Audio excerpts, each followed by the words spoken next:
কি গো বড় বৌদি, ছোট বৌদিকে সে কখন সাজাতে বসেছো? এখনো সাজানো হলো না?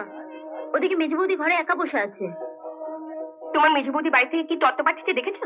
তত্ত্ব যাই পাঠাক, বাবা জিজ্ঞাসা করলো তুমি মেজ বৌদিকে কখন সাজাবে। তুমি বাবাকে গিয়ে বলে দাও ওই ভিখিরির বাড়ি মেয়েকে আমি সাজাতে পারবো না। সাজাতে পারবে না? ঘরবতী মেয়েদের সামনে বললো তোমার বাবাকে বলে দাও ওই ভিখিরি ঘরের মেয়েকে আমি সাজাতে পারবো না। কনে সাজিয়ে দেওয়ার জন্য কলকাতা অনেক বিউটি পার্লার রয়েছে না? হ্যাঁ তা আছে। ড্রাইভারকে গাড়ি বার করতে বল, তুই আর আমি মেজ বৌমাকে নিয়ে বিউটি পার্লার যাব। এই যে তুমি এখানে, আজ দুই বউয়েরই বউ ভাত হচ্ছে, বাবার কি এটা উচিত হলো ছোট বউকে ফেলে রেখে মেজ বউকে নিয়ে বিউটি পার্লারে যাওয়া? তোমারও কি উচিত হয়েছে এক বউকে বসিয়ে রেখে আরেক বউকে নিয়ে নাচানাচি করা? তুমি যাই বলো, বাবা কিন্তু এটা ভালো করলেন না। ছোট বউ পরের বাড়ির মেয়ে, কতখানি দুঃখ হলো বলো তো?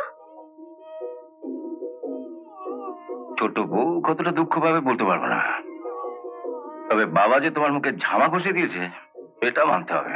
আমিও দেখবো বাবা তার মেজ বউকে কতদিন আগলে রাখেন। শুধু বাবা নয়, ওই দুঃখী মেয়েটাকে আমিও আগলে রাখবো। তোমার যদি কিছু করার ক্ষমতা থাকে তো করো। খুব যে দরদ দেখছি মেজ বউয়ের ওপর।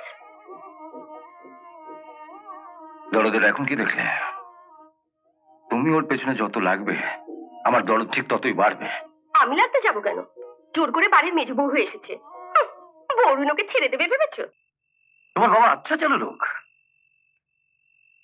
তাপসদাকে পাঠিয়ে কায়দা করে বিনা পয়সা তোমাকে এবারের বউ করে পাঠিয়ে দিলেন। নগদ দেয়া তো দূরে কথা, একটা খাট বিছানা পর্যন্ত দিলেন না।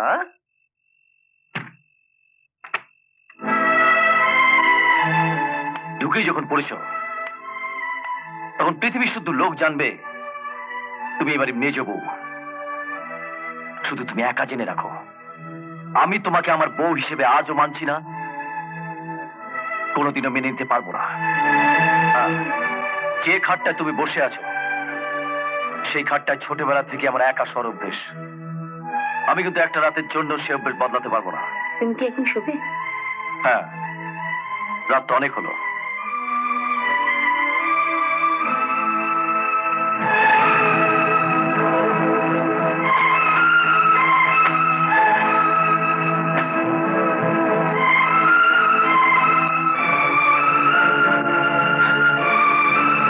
ফুলের গন্ধে আমার ঘুম আসবে না।